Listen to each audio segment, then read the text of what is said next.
the return of Retrograde Money, airdrops for Astroport, Mars and Phoenix Finance, plus a whole bunch more. This is the Lunar Orbit Podcast, and today is Friday, the 10th of June of 2022. Now launch that like button, and let's get into it. Here come the hot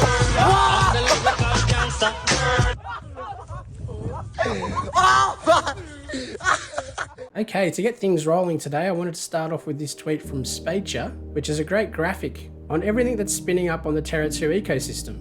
And as we can see here, some of our favourite protocols are returning, with a few new ones popping up as well. Now in the last podcast I mentioned that Retrograde Money were going to pivot to becoming a borrowing and lending platform in the Cosmos ecosystem. But with Astroport launching on Terra 2, it appears that Retrograde Money might be reappearing in their former guise, being a convex style yield optimizer for Astro tokens. The Retrograde Twitter profile dropped this breadcrumb: Retrograde 2 coming to Terra soon, Astro, Luna and Retro. So it feels like to me that the Astro Wars might be back on again, where protocols can lobby Astro holders to get their pools incentivized with additional Astro rewards. As we can see on the Astroport website, 4 pools are already heavily incentivized with additional Astro rewards, and governance staking is now live. For instance, at the moment you can get over 35% yield on a USD stablecoin pairing between Axelar USDC and Axelar USDT. Furthermore, if you're looking for additional yield on your staked Luna, maybe consider contributing to the Luna X Luna pools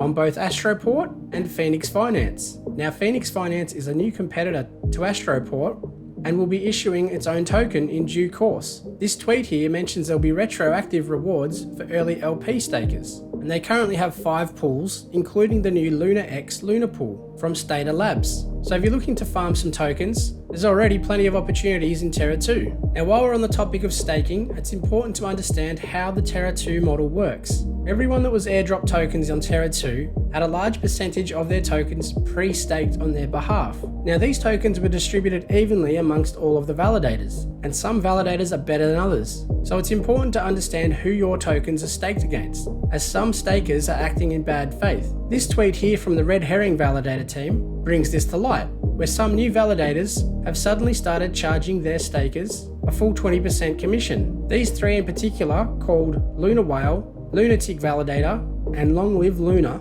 appear to be run by the same people and are extracting as much value out of the network without providing anything in return as possible. So I strongly suggest that you redelegate to more community-focused validators. Red Herring themselves appear to be one, but it's early days yet, so do your own research. The PFC Validator has pushed out the stake protocol, which was designed by Larry 0x to be a decentralized alternative to Stata Labs. So this is a fantastic way to contribute your stake to a bunch of known good actors in the space. These validators are known good actors, and on average are charging just a 3.5% commission. Going over to the liquidstaking.app page, under the protocol stats page, we can see the list of validators that have been whitelisted. Now in the early days of Terra 2, the staking rewards are quite high, so using the stake platform is a great way to auto-compound your returns. And by using your Luna tokens to stake towards them, will in all likelihood result in a future airdrop of a stake token, which will be used to govern the protocol. So this might be another great way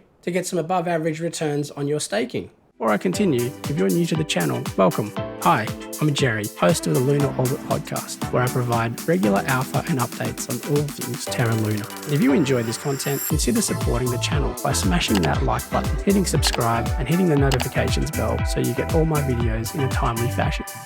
Now, as I mentioned at the start of the show, Astroport have started to airdrop their new token on Terra 2. So make sure that you pop over to the site and collect them. The tokens available to you should be available in the top right hand corner here. And then you can go over to the governance page and stake them to earn additional yield. The Mars protocol is also doing a large airdrop, and you can see if your address is eligible in this Google Docs form. Now it looks like Mars is actually still going to be staying on Terra 2, but also pushing out its tooling into other Cosmos ecosystems. The Mars team have decided to spin up their own Cosmos blockchain called the Mars Hub. This will allow a central place for liquidity to flow back and forth between the various IBC chains as needed. Basically, it makes the scope and size of the Mars protocol many times larger than it was simply running on Terra 1. So it's not financial advice, of course. I can see huge upside in this protocol if it can become successful and gain traction, especially as the Cosmos ecosystem grows. So it's definitely one to keep an eye on. To further understand how the Mars Hub works, I definitely recommend you give this Medium post a read.